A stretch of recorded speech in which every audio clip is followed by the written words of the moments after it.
Ассалаумағалейкум қазақ елі. Бүгінгі біздің обзорда Vivo V25 заводской Китай. Качествосы өте жақсы, сразу айта кетейін. Мен сразу екі цветін алдым. Менде қара цветі және көк цветі. Қазір ашып көрейік комплектісінде не бар екенін. Коробкасы үлкен, өйткені комплектісінде бүкіл заты бар. Так. Қазір мінекей мынандай телефон. Пока что телефонды қоя тұрайық. Комплектісінде бізде сразу чехолы бар. Чехолы силиконовый. Уақытша ұстай тұруға пойдет. Бірақ бұның бір плюсы, мына қазір фокусировка мінекей. Шеттері бар, төрт шеттері. Телефонды былай ұстап тұрады. Құласа да чехол шешіліп кетпейді. Так, бізде мұнда наушники бар. Наушники мынандай немен радиомға. Так, қараңыздар. Көрсете кетерім. Мынандай наушникқа мынандай переходник бар. Өйткені бұл смартфонда дөңгелек радиом жоқ. Зарядка тығатын жерге наушникті переходник арқылы тығып музыка тыңдауға болады. Комплектісінде еще мынандай кілті бар. USB шнур. Және мұнда 44 ваттық зарядка болу керек. Мінекей 44 ваттық зарядка. Сонымен комплектісінде блок питания, USB, наушники, переходник бар, кілті бар және чехол бар. Чехол бар. Бұндай бағаға конкуренттарда Samsung пен iPhone'да мысалға ешқандай несі жоқ. Наушнигі да жоқ. Несі да жоқ. Зарядкасы да жоқ. Тем более ол жерде тек қана USB шнур ғана. Көк цветі мынандай. Так, фокусировка. Қазір мен еще қара цветін ашайын, ана коробканы. Так, мінекей қара цветі осындай, мынандай кішкентай сызықтары бар сияқты. Бұлай қарасақ көрінеді. Және мынандай көк цветі бар. Айтпақшы, мына көк цветінде ақшыл көк. Күннің астына шықсаңыздар, цветі өзгеріп кетеді. Оны біраздан соң көрсетемін. Арты екеуінде де арты матовое покрытие. Саусақтың ізі қалмайды, және на ощупь приятный. Камералары, 3 камерасы бар артында. Ең бастапқы камерасы 64, одан кейінгі камерасы широкоугольный камерасы 8 мегапиксель, одан кейін макросъемкасы 2 мегапикселға. Телефонды қосып қарайық, ішінде не бар екенін. Айтпақшы, экранда уже пленкасы жабысып тұр, уақытша ұстай тұруға болады. Потом стекло или гидрогелевая пленканы жабыстырып алсаңыздар, вообще қатырасыздар. Ал арты стекло сияқты, противударное. Как будто V25 Pro'да осындай стекло болу керек. Оған ссылка на экранның оң жақ жоғарысында болады. Так, қазір тез настройкасын жасап тастайын, ішкі құрылысын көрсетемін. Так, мінекей смартфонды қостым. Управлениесі дәл Samsung-тағыдай. Настройкасына кіріп қарайық. Бұл жерде бізде қараңыздар. Бұл V25, естеріңізге сала кетейін. Процессор Dimensity 8-ядерный тұр. 12-ші Android сразу установкалым тұр. Өзінің памяти 256 гигабайт және оперативная память 8 гигабайт. Еще программа арқылы тағы 8 гигабайт қосылады. Кнопкалар ұнамаса, орналасқан орнына оларды өзгертіп тастауға болады. Ол үшін міне настройкаға, система, навигация в системе, сосын мына жерде астында таңдауға болады. Мінекей. Назад Samsung-тағыдай қылып жасап қойдым. Өйткені соған мені үйреніп қалғанмын. Так, телефонның жоғарысында микрофон орналасқан. Так, фокусировка. Микрофон орналасқан, оң жағында бізде дыбысты көбейтетін, азайтатын кнопкалары. Кнопка блокировки. Астында бізде сим-карта салатын жері, 2 сим-карта салынады. Микрофоны, зарядка тығатын жері, бұл жерден еще наушник тықсаңыз болады через переходник арқылы. Және бұл бізде динамикасы. Так, мына жерде, кірекін. Сол жағында түгі ештеңе жоқ. Экраны бізде AMOLED экран, 6-да 44 дюйм размері, қолға ыңғайлы, күшті.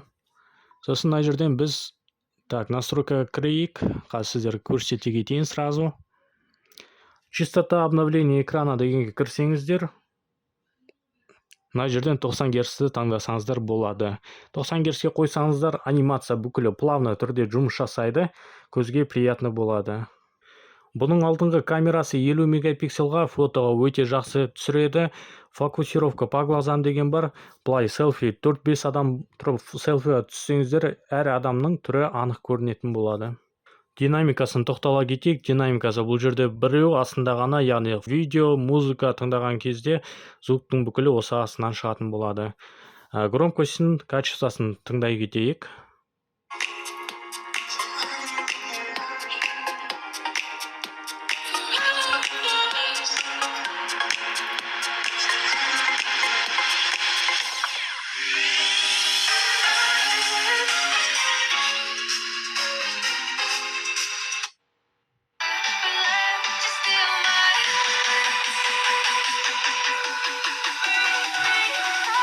Яғни звугі қатты шығады, бір динамик болса да, качествосы жақсы. Енді камера жағын қарастыра кетейік. Бағана айтқан болатынмын, 3 камера. Ол широкоугольный камера. Мына жерде так, фокусировка қайда? 0.6, 0.6 деген широкоугольный камера. Одан соң екінші камера.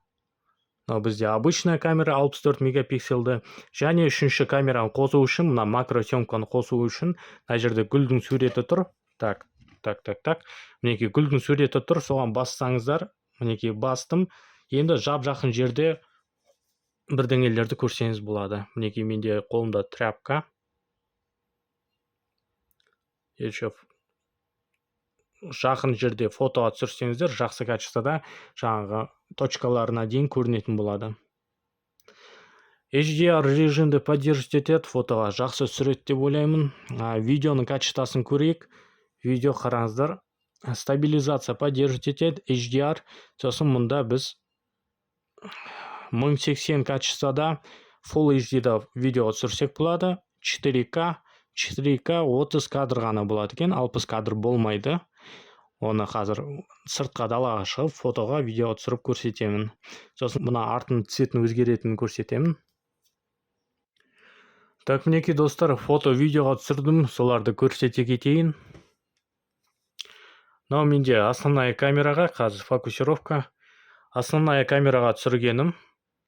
Жақындатып көрейік. Качествосы жақсы. Одан кейін бізде мынау двухкратный зум. Пятикратный зум. Даже до сих пор мына жазулар көрінеді. Как будто про версия сияқты. Және бізде 10-кратный зум болу керек. Анау 5-кратный еді. Фото качествосы жақсы. Одан кейін видео түсірдім. Одан да жақындатқам. 10-кратный, анау 5-кратный. Солай, короче. Так, видео тыңдай көрейік. Так, дауысын максимумға қойдым. Play. Full HD 60 кадр в секунду. Осылай видео түсіреді. Мен қазір жүріп бара жатырмын. Стабилизация қосқан жоқпын. Качествосы өте жақсы. Жақындатып көрсек болады.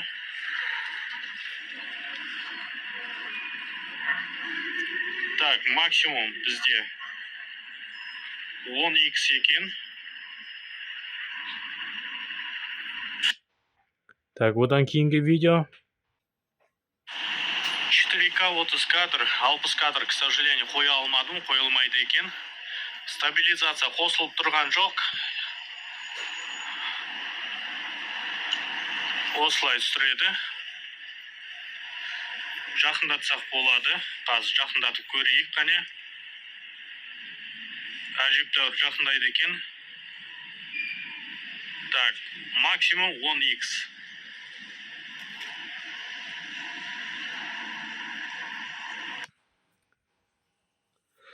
Так, мінекей фото-видео түсірдік.